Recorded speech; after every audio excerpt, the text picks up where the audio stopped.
What's up, guys? Welcome to the Tiki-Talka show where we are Mes Que podcast. Woo! What's going on, guys? So, we're back with another video today. We're going to talk a little bit about Barca versus Athletic. Talk a little bit about the rankings, who we thought, performed well, who we thought did not perform well at all. And we'll end it off with some expectations. What do we envision for this Newcastle game coming up? So no further ado, guys, Barca versus Athletic, a great solid win. What are your thoughts on it? Man, I knew it was going to be a tough one.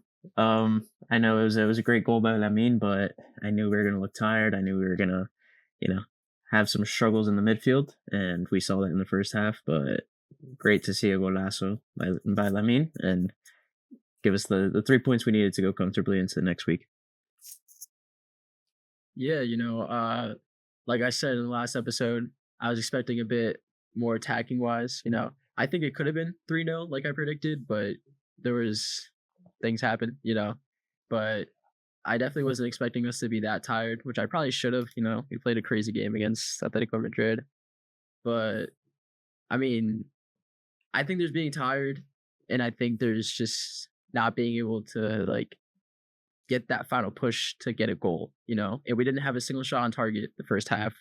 We had 0.05 expected goals, I think, in the first half, and we ended off the game with 0.5 XG. So it's a good win. It's a very important win. It keeps us 4 points above Madrid going into Champions League, which is great. That's exactly what we needed. But it was definitely hard fought. But I'm so proud of the boys. I think we did okay. Yeah, I'd have to agree. It was first half was a little hard to watch. I did expect us to be tired, obviously, but coming out with that win, especially with LAMINE catching another clip as well, it just adds to his portfolio of victims. And just out of respect to the left back, his name is Adama, I believe, right? So, he had a great game, I will say, defending LAMINE majority of the game. But all it takes is one moment. And sometimes that's what defines games, and that's what defines greatness at times. And like Alfredo said, keeps us 4 points clear from Madrid. Absolutely needed that going into Champions League. I think the motivation and the confidence was absolutely something we needed. Yeah. You know what? It was a really unfortunate slip by him, to be honest. Because he really wasn't playing bad. He wasn't playing bad. I mean, and we said it during the game, LAMINE, he was, honestly, me personally, he was frustrating me a little bit. Amazing goal. Don't get me wrong. Amazing goal. But he was not having the best game. He was doing a bit. Obviously, he was diving everywhere, losing the ball, trying to force plays. And it was a moment of, I think it was a moment of luck with the way Adama slipped. Yeah. It was out of nowhere, right? He just slipped and LAMINE was able to get a great shot off. But yeah, absolutely. I think. Oh, you go. Yeah, I was gonna say that it's kind of annoying seeing FOTMOB ratings at times because it doesn't reflect how good a player plays. It really just depends on if they, for example, with Adama, he, like we were saying, he had a great game. He didn't get dribbled past once. He won. I'm seeing here 6 out of 7 duels. So he was locking up for the most part. But his rating was under a 7. He got a 6.9 just because he got scored on by LAMINE. After a great performance, I don't think it reflects his performance, but along with that, you have to give credit to LAMINE, who did have a tough game. He was very shaky. He wasn't really efficient on that side, and he was diving around. But we put a lot of expectation on his shoulders, and when he has the opportunity to strike, he curls it into the topmost corner. There's not a better strike he could have had in that moment. Yeah, 100%. I also think LAMINE got pretty lucky, not just with Adama slipping. That's one thing. I think LAMINE kind of not intended for him to slip, but he did a little feint before shooting. So I mean, there was something there. But I think he just got lucky that Adama, he flew out of position to who was making the run in the middle. Fermin. It might have been It was Fermin. Yeah, making the run in the middle to kind of drag him in, And then it was a great run by Fermin. I don't think anyone really noticed that, and dragged Adama in, and then that's why Lamine was so open on the right side. And obviously, great finish, like wonderful to see. I was in the car watching. Yeah, we're missing out on a key point here though. In the first half, midfield was lost. Then our main man, Pedri, came in and dished, and I mean the ball perfectly. You know, that was the most open I've seen Lamine all season. Yeah, I know. Yeah, that was. But it's it's frustrating though. It was like that first half was so frustrating because you saw no control whatsoever from our midfield. And I think that goes back to the influence that even someone like De Jong has on our midfield, right? He brings that piece, he brings that ball control, and he's not always, De Jong, for example, isn't always going forward, right? But he brings that piece that we need, right? Same thing with Pedri. Pedri brings that piece that we need. So when one of them isn't in, it's almost like, like we have nothing there. Mind you, Casado hasn't been playing as much as he used to, so I understand that. His level has dropped as well this season too, though. Yeah, exactly. Yeah. You can tell, yeah. Bernal has been great, but I don't think he fulfills like that same role that Pedri or De Jong plays, and Olmo is just inconsistent throughout the game. Honestly, we see one great play out of like 10. Yeah. Mm-hmm. Yep. I was surprised he walked off like healthy that game after he got stomped on his Achilles, dude. Yeah, right. I was like, ugh, I couldn't even look at that like replay twice. And also in the first half with Gomez with the terrible knee injury at the beginning, that really shook me too, man. That was so sad to watch. Yes. Yeah. Young too. He was really just starting to pick up form. He was picking up more minutes in the in the starting 11. So tough to see. Hope he's okay. I don't know what the final injury report was for him. Hopefully nothing too serious, but it didn't look good, man. That looked like a classic ACL tear. Yes. Yeah. But unfortunately, what do we think about our back line? Listen, I know take it away. Take it away. I'm a Martin hater. He all right. He had some moments that were okay, but as I mentioned, he gave that pass back, lazy pass back to Joan Garcia, and of course our superhero, Superman, Joan Garcia had to, of course, do the 1v1 typical thing that he does. Yeah, amazing. Yeah. And but listen, I think there were a few players that didn't play well, not just Martin, so I don't want to point fingers, but, backline overall, thought we did okay. I also will say Athletic wasn't didn't have too many opportunities, like exciting opportunities or anything that really felt like it threatened us too much. Like, there was these moments here and there, like every team gives us because of our high line, but they didn't wow me. Like it was like a boring game by their part, to be honest. Without Nico, they seemed to lose all their powers, man. Up top. Yeah, it was just like whatever for them. Like it was just another game. Yeah. Yeah. But I think. Oh, you go, Ricardo. No, I was just gonna say, I think their most dangerous opportunity was Cancelo almost banging one on us. Cancelo, yes. Cancelo freaking ping the crossbar, bro.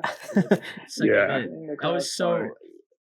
Was that necessary? I don't really see how he had to do all that, but it looked flashy. And early. It was in the second minute. I'm pretty sure it was in the second minute. One thing I did text you guys during the game. I mean, as much as I don't like to bag on former players, just seeing how great Joan Garcia has been for us, it really starts to justify the Ter Stegen narrative to me. It makes me realize that he probably could have saved half these goals that knocked us out of champions or potentially cost us league games. But yeah, man, Joan Garcia, game in and game out, he just proves that he's really the number one. That's our keeper. He's really stamping us, and for sure. I was very convinced that Ter Stegen was a great keeper. that I was like, yo, like, okay, they're putting too much heat on him. But seeing what kind of keeper we could have had, man, it's a great feeling to know that our goal is safe. Yeah, Yeah.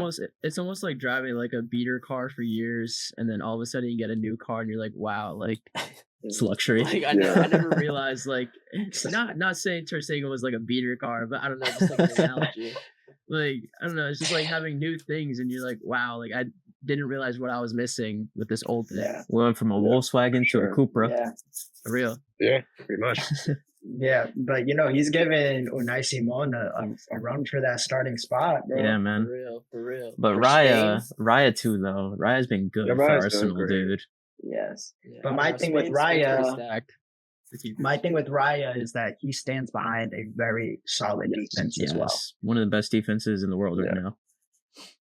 And so you don't get to see his shot stopping as much as you get to see Joan Garcia like really Joan Garcia perform in and be man of the 1v1. match, His 1v1 ability is one of the best that I've seen, like, in recent years. You know, like, he's just so confident. Like, he doesn't look afraid. He doesn't hesitate. And that confidence, like, it brings so much more confidence to the players in front of you, the defenders, midfielders, and so on and so forth. And yeah, you're right. Like with Raya, he does have that excellent back line, probably one of the best back lines in the world at the moment. Where he has great moments, but doesn't show it as much as Joan Garcia is able to. But that's gonna be a tough decision for the Spain coach, honestly. He's an interesting guy. For sure. And so that poses the question for, I think, for our subscribers and followers, like, who would you choose? You're Spain's manager. Yeah. Yes. The World Cup is tomorrow. Who are you choosing as your starting keeper? Raya, Unai, Joan Garcia? Do you have anyone else in mind? I think it's those three of us. Sanchez is an argument for some people as well. The Chelsea, no, bro, he's buns, You bro. He does not look good. He does not look good. People have thrown in conversation, you know. So nah, for me, I think it's really between Juan and Raya. Unai was good during the Euros. You know, he was on the championship team. So I also think it's respect, beneficial but for Spain to just hand transition. over the torch to the next guys, you know, and it's just how the process is. It's kind of like a Germany situation with Manuel Neuer, where they were so reliant on him, and I mean, Ter Stegen's not doing great. He's injured heading into this World Cup, so you know, it is what it is. Yeah. You know, it's unfortunate. Yeah. But one more thing, going back to our defense, we were talking about what our thoughts on the defense in general. And one thing that I really hate about our defense is whenever we're getting attacked, it looks like a bunch of like pigeons crowding around like breadcrumbs. Yeah. Like someone threw a breadcrumb into the mix and like, oh, let's all run to the ball. Yeah. We don't like look at our surroundings. We don't look at any player next to us or behind us. It's eyes on the ball purely. And I feel like that puts us in like the worst situations ever, man. Especially on the far post. Well, yeah, that was very adamant in the first leg of Copa del Rey versus Atletico Madrid.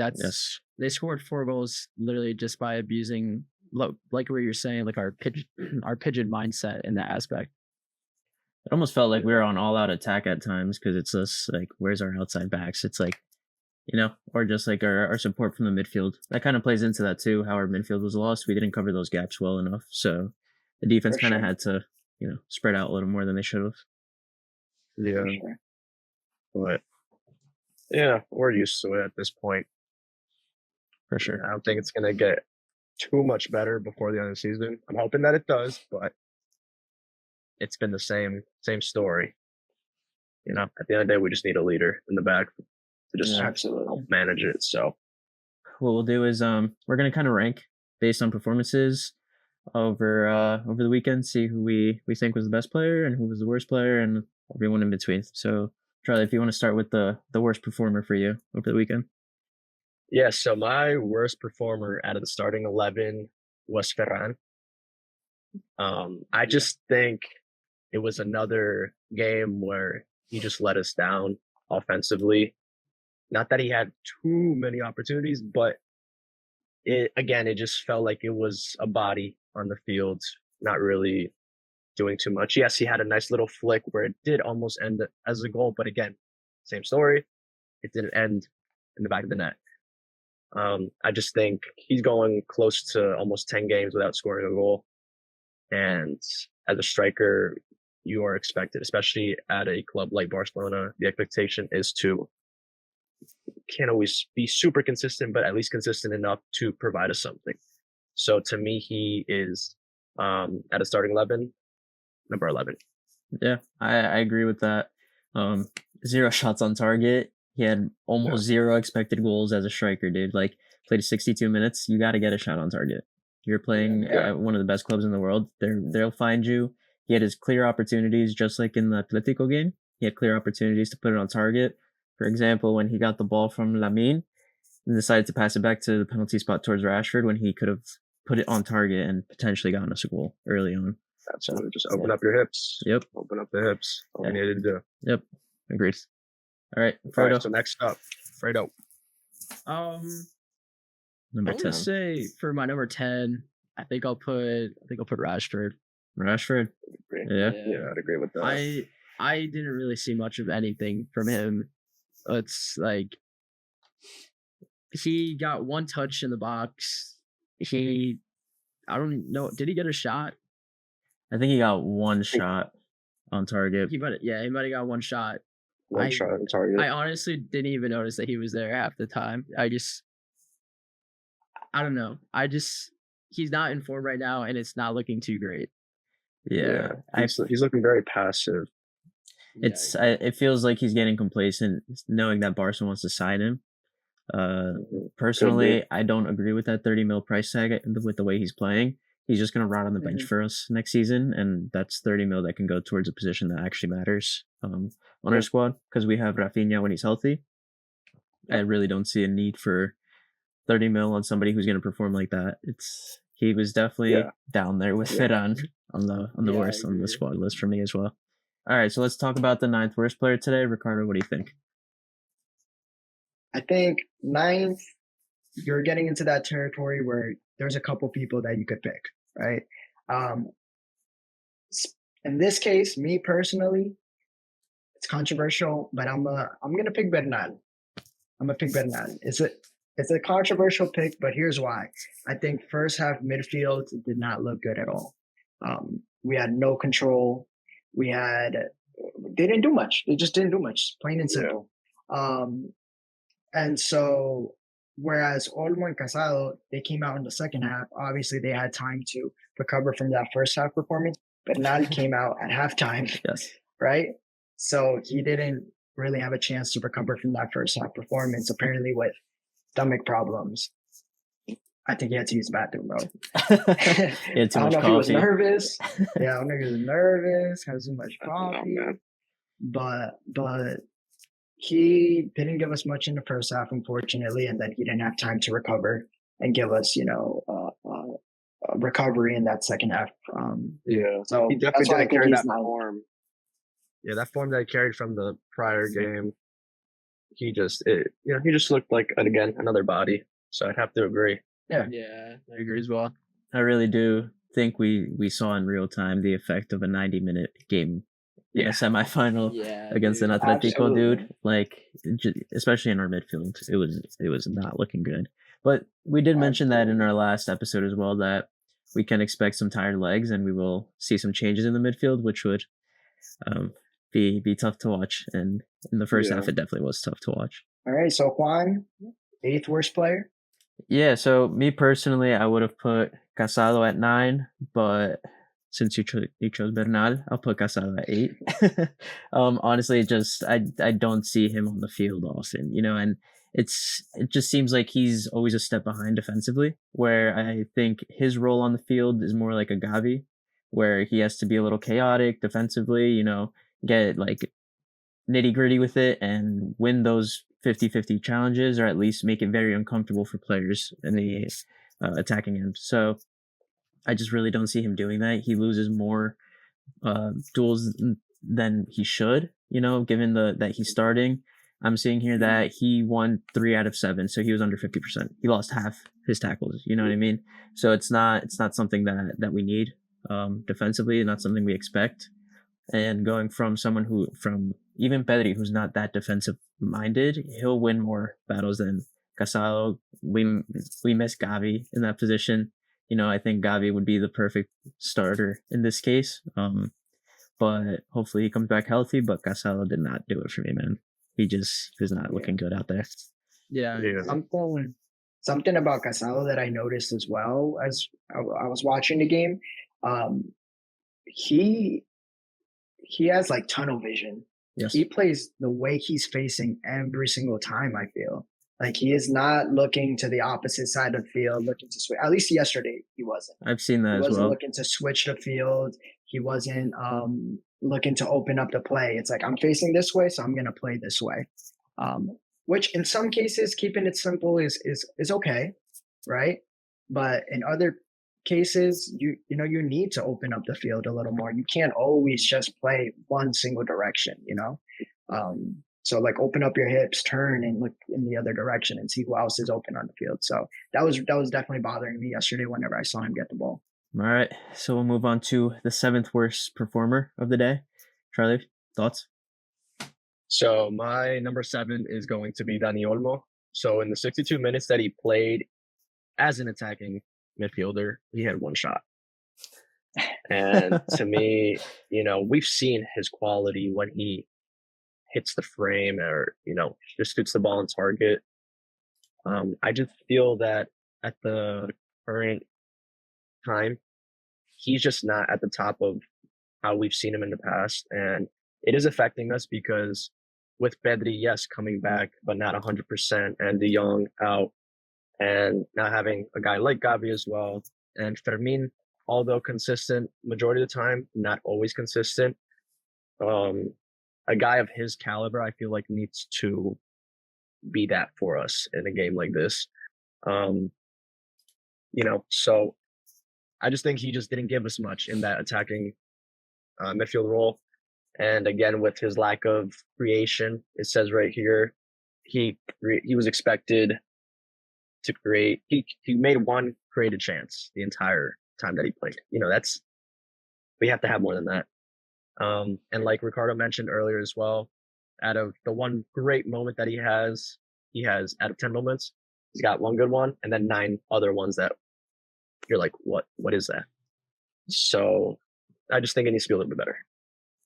Yeah, I agree. Attacking wise, I agree. He wasn't really a presence. I think the only notable play that I can think of him doing was like the little sombrero flick over. Just nice. Yeah, which was cool. I mean, it gave us a free kick. Yeah, but I do want to touch on his defensive contributions though, because I think he was more of a defensive presence today than yesterday than an attacking presence, which isn't really what we needed yesterday, but it's better than nothing. I mean, he won all his ground duels, he made a few defensive recoveries, and he was pretty consistent with all his passing. So I will give him that, which is why I think he did. I agree with placement here. I think he was better than Bernal and Casalo, but he wasn't what we needed attacking wise. Yeah. Moving on to number 6. Yeah. So number 6, I don't know. I wasn't like the biggest fan of Cancelo. I guess I'll put him at 6. Not only because Martin. So you think Joao Cancelo had a worse game than Gerard Martin? Okay, we can point out Martin's crappy pass back to Garcia, but I don't know. I'm just saying. I wasn't over the last 3 games. I would say that Joao Cancelo has performed, in my opinion, better than that first game when it came to us. Okay, no, I agree. I completely agree. That was bad. I agree with that. His first game back was like terrible. Looking, yes. Again, this is your pick, so I cannot pick for you, but that's mine. But you go. Okay. You've swayed me. Okay, you swayed me, Charlie. How about that? Thank you. I'm gonna give a shout too, though. I think the worst defender was Cubarsi. I don't think he played very well. He's always there. He's always there. He's a great distributor. Don't get me wrong. He's always making great passes and breaking the lines. But I mean, he just wasn't up to par, I'd say. I think out of all the defenders, I think Guarci was the almost least prepared, maybe the most tired, who knows. But I just think the other defenders definitely played better than him. They're just more present. Guarci missed his tackles. There's 3 challenges that he went into, and he didn't win any of them. He's 0 for 3. So as a center back, I think that's kind of major. When I think the other defenders, they have at least 1. So if we're looking at stats and if we're looking at general performance, I think Guarci might be the worst pick there, but not my pick. All right. You convinced me. Let's put Guarci right there. Damn, man. It doesn't take much, Fredo. For real. I'll be really, dude. I'll be so honest. I wasn't paying much attention to the defense throughout the game. I wasn't like out of the whole team, the defense was the least I was paying attention to. So I think I'm the least qualified to rate the defense. Okay. I'm gonna say, I don't want to do it just based off stats either. My issue is, I would vote Martin in this position as well.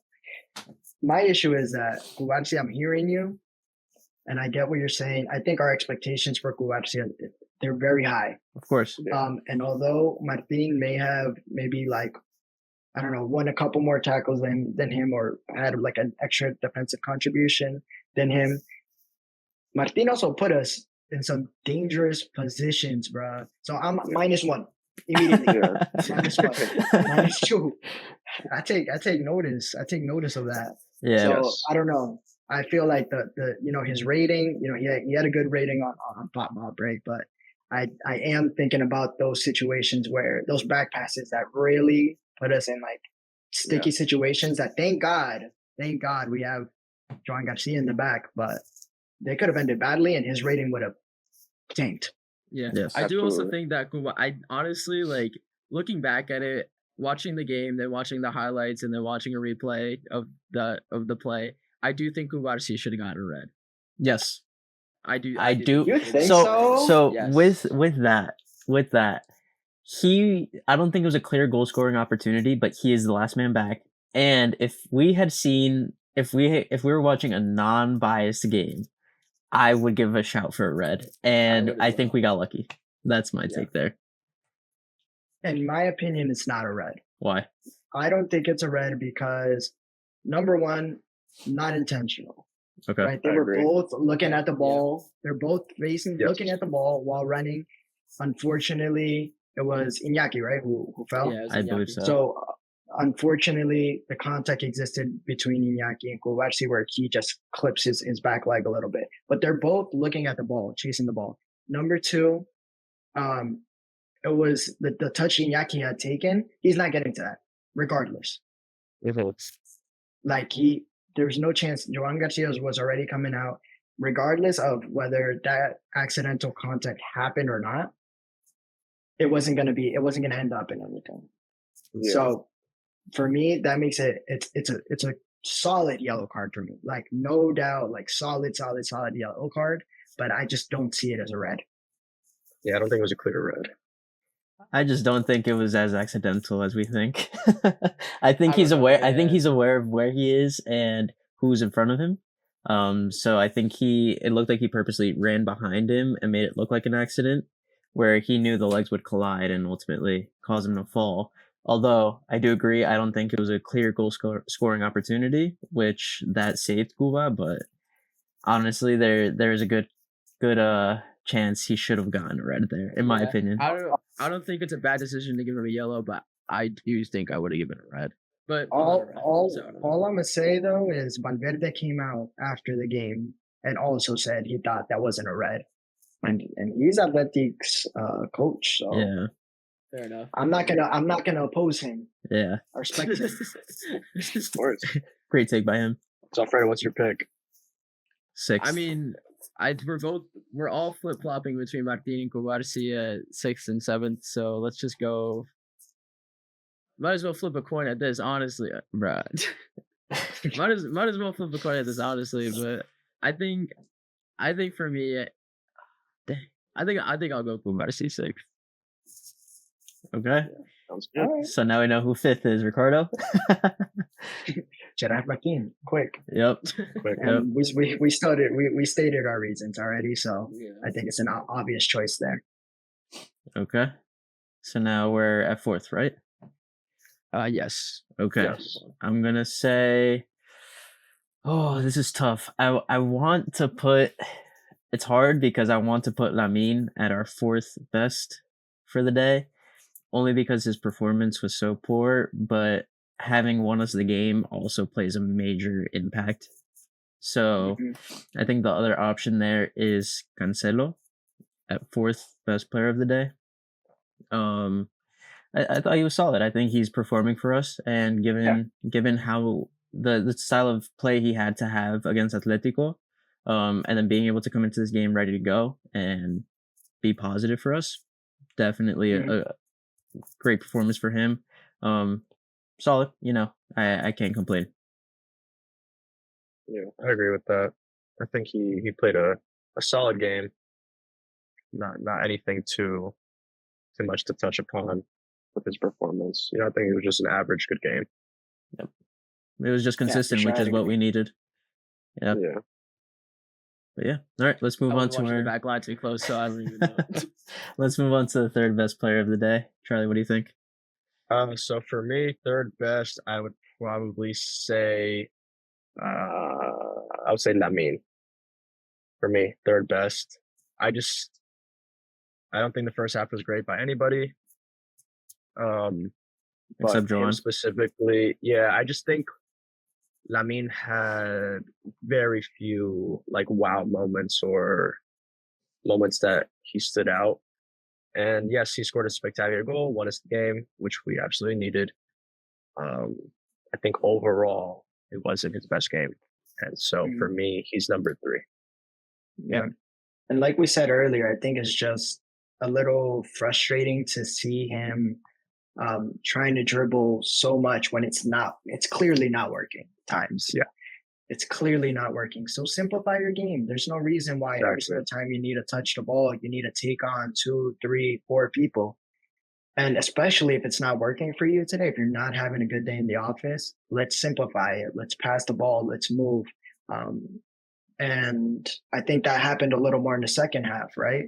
Yeah. Where he gets the ball to his feet because all the attention isn't on him, where he's constantly trying to get the ball and get the ball and get the ball and get the ball. So I feel like I definitely agree with that sentiment. And he's getting, at this point, I'm getting a little annoyed with the diving. Yeah, he's doing a little too much. The contact is minimal and he's on the ground, man. Yeah, and he's doing I'm not going to lie, the Vinny style of complaining after every single play. Every single play, it's a complaint. And half the time it isn't a foul, I'm not going to lie. Yeah. Agreed. But beautiful goal. Beautiful goal. Yeah. That put amazing goal. Put him in our top 3. Goal. Yeah. But if he hadn't gotten that goal, he would not have had a good performance at all. Yeah. So what do you think for number 2, Juan? Number 2. Honestly, I was gonna dish it over, but I think we're all on the same page here. Alfredo, what are you thinking? Garcia. Eric. Which one? Frank. Yeah, Eddie Garcia for sure. Yeah. He played a decent game. So yeah, it was great to see him back on the lineup. Yeah, for sure. Yeah, and Mr. Consistent right there. Exactly. Very, very consistent, aggressive for all his duels, puts literally his body on the line for everything, which gets me so nervous. But he's just a rock, to be honest. I give the guy credit. Yeah, and he's so versatile. He's such a versatile player for us. I mean, look, you put him at center back, he's good. Your right back gets injured, you tell him, yo, play right back. He's good. Mm-hmm. We need to sub more players. Hey, play CDM. He's good.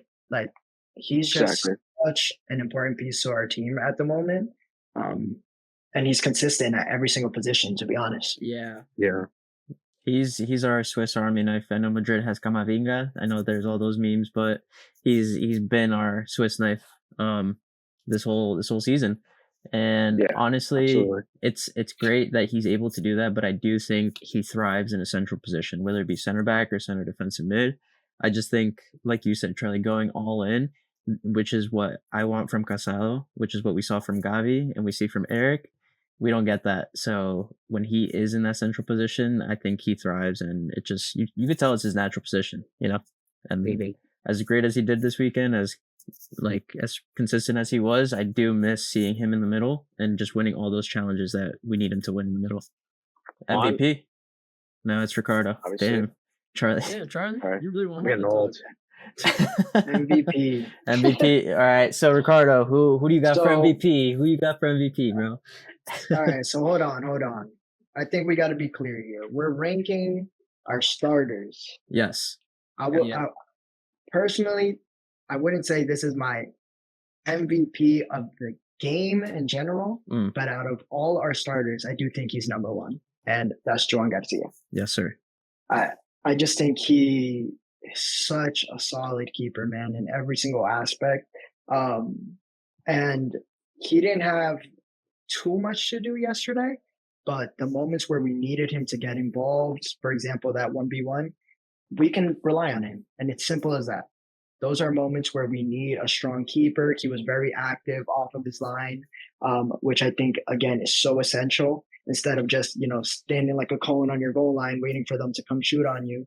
He is so active, right? And so those are the moments where, although maybe he didn't have to do a lot of shot stopping, he played his role so well. Sweeper Right. keeper. Because when we needed him as a sweeper keeper, he's there. When we needed him to block a shot, he's there. When we needed him for the 1v1s, he is there. Yes. He's consistent. And so that's why I think he's a clear number one. Without him, it's a different game. 1,000% a different game. Yep. Yeah. 100% agreed. Yeah, he's our savior of the season, honestly, so far. Like, we have Lamine contributing so many goals. We have name anybody on the field, but no one has been as consistent as Juan Garcia. Agreed. The only game I can think of where he wasn't consistent was the first leg against Atletico Madrid, but that's one game. Yeah. Out of all the games we've played so far. So he's been absolutely incredible. And I think Yeah, just one slip up, happens. But Yeah. it was a great signing. I was very excited that we got him over the summer. I knew he was going to come on and be great for us, and he's proving it. So I say that is our best starting player, not my MVP, because you already know I have to give my MVP to one of our substitutes, the man, the Iniesta prodigy, Pedri. Amazing, Ron. This guy is a different level. He is a different level. He brings he brings everything this team embodies, genuinely. Yeah, absolutely. 100%. yeah. 100%. He is just an instant impact. He brings peace, like we mentioned earlier. And she's just such a joy to watch. Like, if there could be a ball like a million miles in the sky and it's coming down to his feet, and he just settles it like it's a feather, and it just leaves people in awe. And it's just amazing to see how much better he's gotten over the last few years. And he's only 23. Yep. He's not even in his prime yet, but it looks like he is. Yeah. So, such a joy, man. He's La Calma from Las Palmas, bro. He's the best midfielder in the world. It's like, Yeah. I think he's one of our best signings ever. Like, genuinely. Absolutely. Yeah. He's a complete game changer every game he's in. Honestly, sometimes we feel lost when he's not in. And we saw that yesterday against Bilbao, especially in the midfield. Yeah. Like, it is so clear and so adamant, like, on how incredible he is as a player. 100%. I think Yeah, go ahead. Yeah, I was gonna say that you could put him on any team and he'd excel, he'd start, and he'd produce at least 15 assists a season. Yeah. And to have him on our team, we're lucky, we're blessed, and we're thankful. And hopefully he stays with us forever. But yeah, no, I love Pedri, man, and his impact on the field, insane. Yeah, I think it's funny, Fredo. You said he's probably our best signing that we've had in a very long time. And when we signed him, I think it was 2 signings we had that year. I think it was Pedri, and I want to say it was Trincao that year that we signed as well. And I remember looking at the highlights, everyone was saying, wow, Trincao's so good, Trincao this, Trincao that. And I remember watching the highlights with you, Juan, and we were like, wait, this guy is absolutely disgusting. Like, everyone's excited. And me and you were both like, I think I'm more excited to see Pedri play. For sure. And I think it was that Champions League game against Juventus where we saw the type of player Pedri was going to be. Yeah. He just commands the field, and he doesn't have the stature or the size that you expect someone like, for example, Jude, right? Jude walks onto the field, he's a presence. Pedri walks onto the field, he's aura, because everybody stops and stares and watches him play. Like, he has the ball at his feet and everybody holds their breath because they know something crazy or something beautiful is about to happen, and it's usually both. And honestly, just watching him play, like, I was talking to either Charlie or Alfredo yesterday, saying like how much we hate Courtois because he is so good, but it gets to a point where you have to appreciate greatness when we're watching it. So many. Luckily, we had greats like you said, Iniesta, Xavi, Messi. We had all of them at our fingertips, and we were able to appreciate them. But we don't really appreciate them till it's too late. And Pedri's one of these players that we have to appreciate every minute he plays, because he plays with heart and he plays with passion every single game. Absolutely. Yeah, he's honestly just magical to watch. I don't think people talk about his dribbling enough. Bro, like, he is able to escape out of a 3-man, like 3 defenders trying to come at him, and he'll just slip by doing a back turn or an L turn or anything, and he's just like classic move. That's what bro, real. He's slippery, and and he plays perfect balls. Like, it's ridiculous on how good he is. Like, I could talk about him all day. He's just awesome. Absolutely. And it's with ease too. That man is never stressed. That man is never pressured. He walks into the toughest battle and he comes out like head high, already looking for the next pass. Yeah.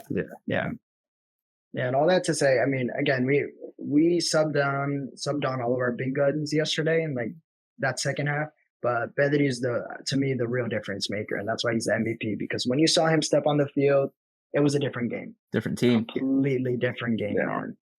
Opening up our field a little more, switching the ball side to side.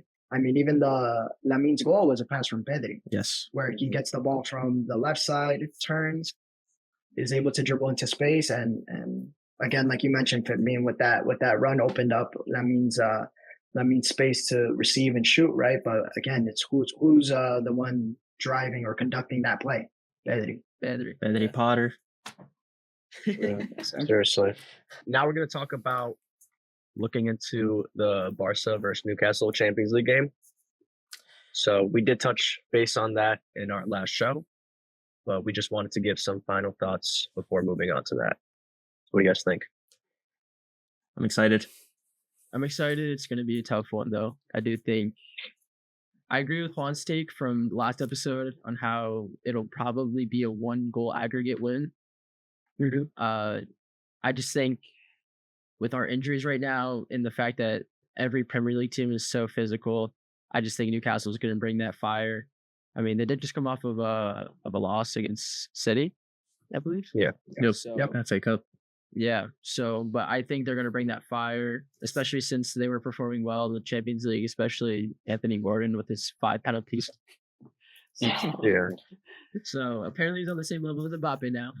So I don't know. But bro. I do think it'll be a tough game, but I think we can squeak out a win this week. Yeah, I think going to Newcastle away, if we get a win, when we get a win, it's going to be huge. It's going to be good for our momentum moving forward. It's, this is one of the toughest stretches we'll have this season, and this is just another bump in the road for us, and we just got to get over it and move on to the next round. And I really do see us doing that, especially if we carry the momentum from the past 2 games, although Athletic Club was a tough one.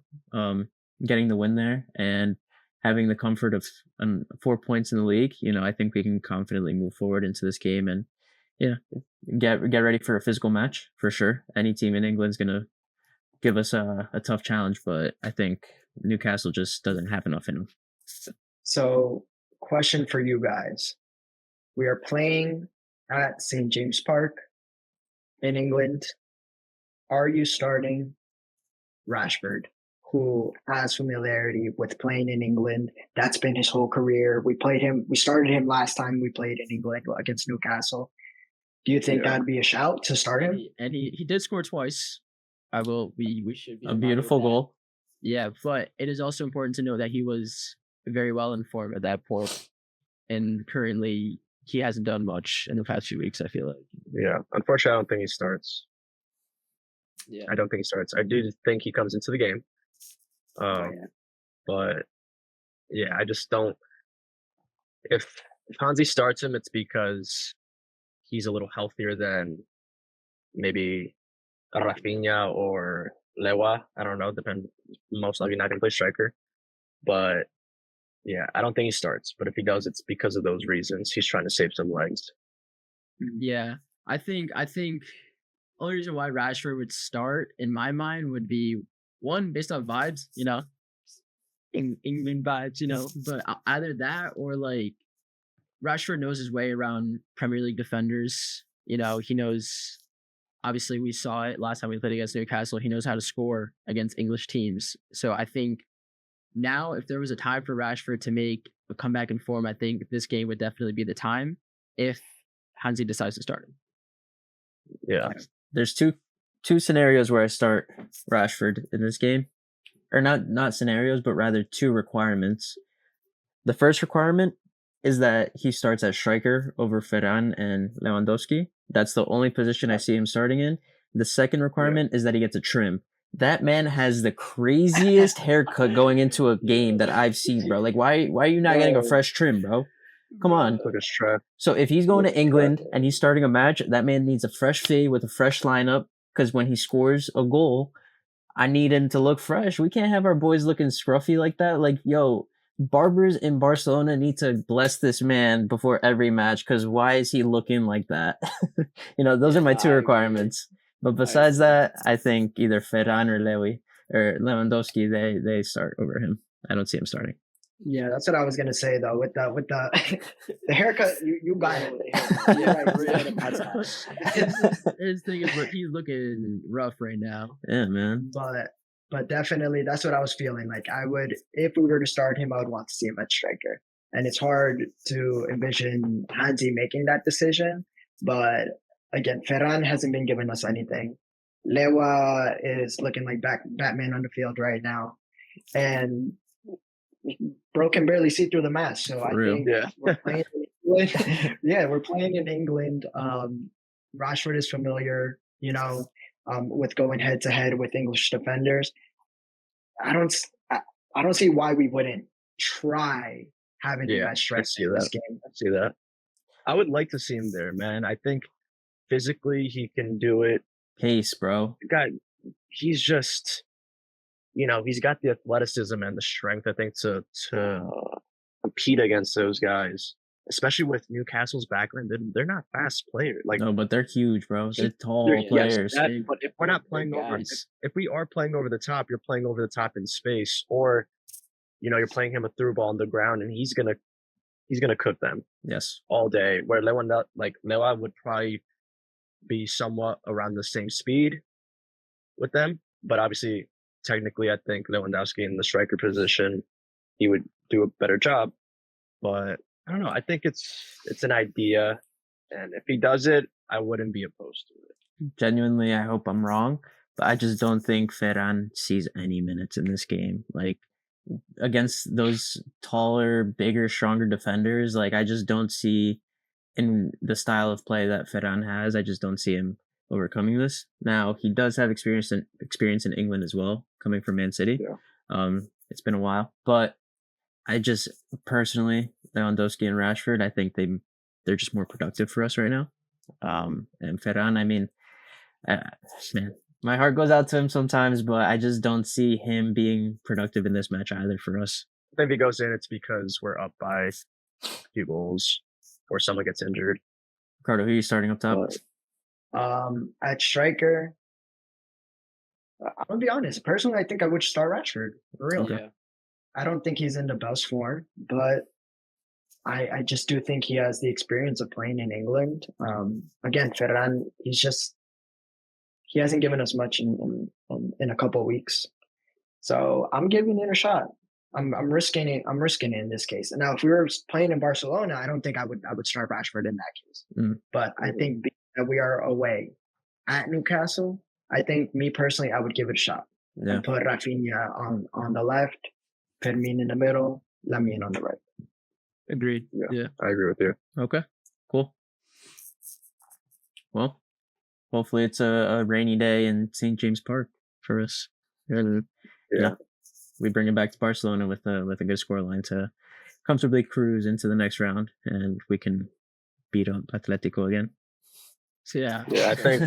I hope so. Give us the rematch. Give us the rematch. We need that. Yeah, I think the game will end 2-1 us. Okay.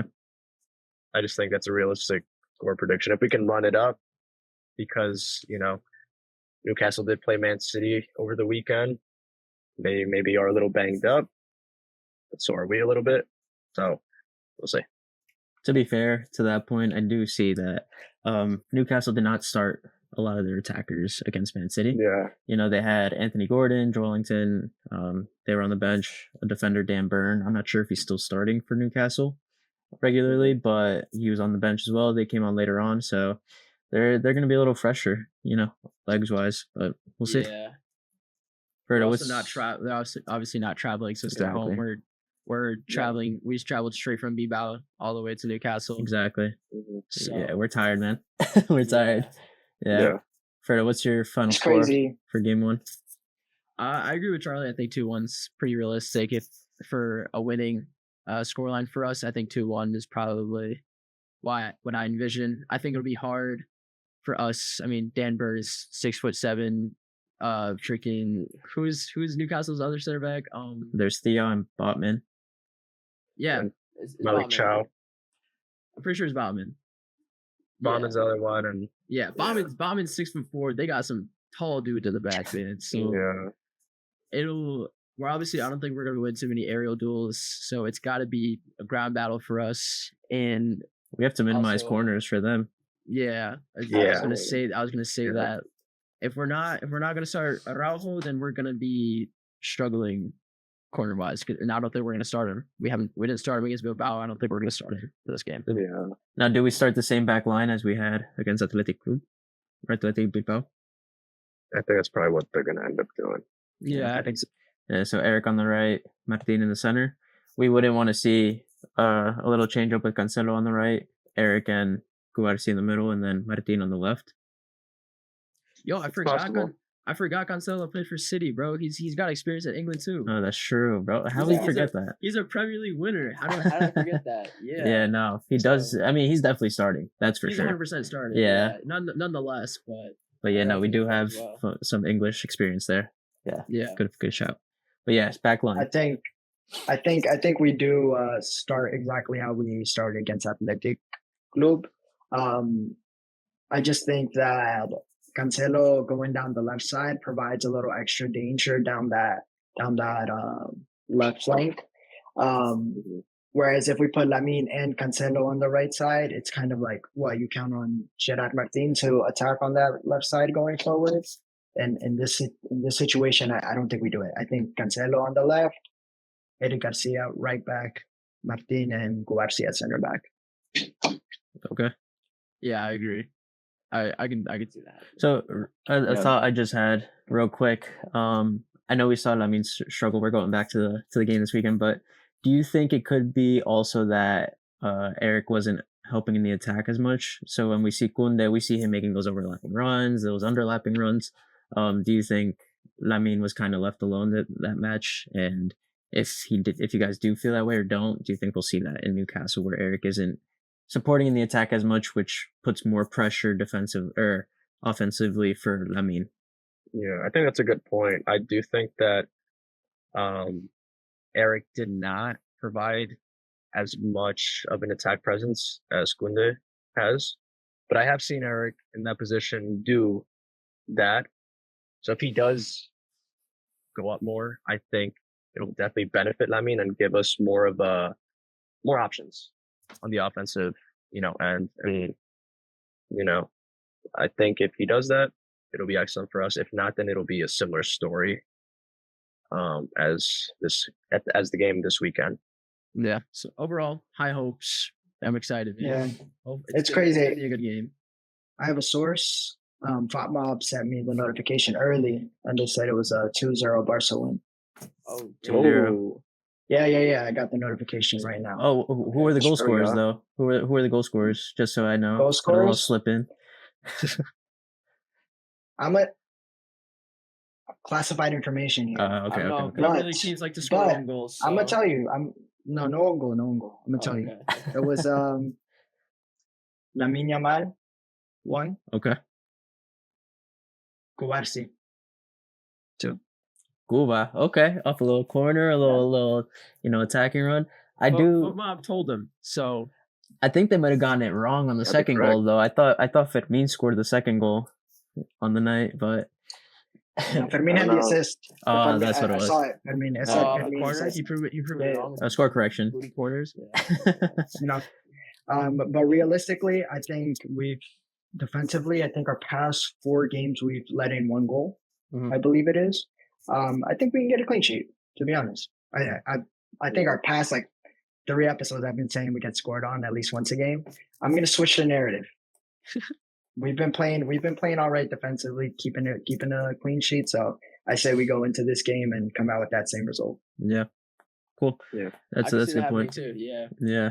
I mean, I thought we were going to be shakier at the back line over the weekend, but my score prediction will be 1-0. I don't think it's going to be as easy as we want it to be. Going to England on a short week, it almost feels like in the NFL, making a reference when you play on Sunday and then you got to switch back and play on Thursday. It's the worst type of weeks. So back-to-back games, 1-0, we squeak one through and we go back with the win to set us up for the next round or the next week and keep that momentum going. I think that's a big thing right now in the season. As long as we can keep riding this train, I think we'll be in very good positions when crunch time comes. All right, so yeah, All right, y'all. big win on So, Barca. Big win on Barca. I think that's a wrap for this episode, right? Any closing remarks before we end? Yeah, once again I want to reiterate how thankful we are and how grateful we are for all the support we've gotten. We're still learning how to go through this. I know there might be some technical difficulties with my camera, so please disregard. But if you guys want to see any content or any discussions that we're missing out on that you guys want to hear our thoughts on, please feel free to tell us suggestions. We're very open to it. So yeah, we're looking forward to this week. I think it's gonna be a great week. It's gonna be almost a determining week for us, at least in the Champions League. So it's gonna be a good one. Yeah, I mean, keep leaving comments. Keep supporting, keep sending likes And whatever. share. Yeah, share. Get us out there. Subscribe, follow. Subscribe, notifications. Yeah. Yeah. If we get information wrong, make sure to clock us on it. Yes, All right. please check us. Absolutely. Last episode, I said that the Norway season was over. I didn't know it was just starting back up. Yes. So, So you weren't it was 100% wrong. You were just kind of wrong. I was half Yeah. wrong, but no, but honestly, we're doing what we love. We're talking about soccer. We're talking about Barca. So if we get information wrong, let us know. Yes. So exactly. Yeah, constructive criticism is always welcome. Just don't make us cry. Okay? Yeah. yeah. Yep. And even when we're wrong, we're right when it comes to Barca winning. So Barca is still always the best club in the world. Don't get that wrong. Yes, sir. All right. Yes, sir. So thank you guys. Thank you guys for tuning in. Hope you enjoyed. All right. Subscribe, follow, like, share. Visca Barça. Let's go. Let's go. Boom.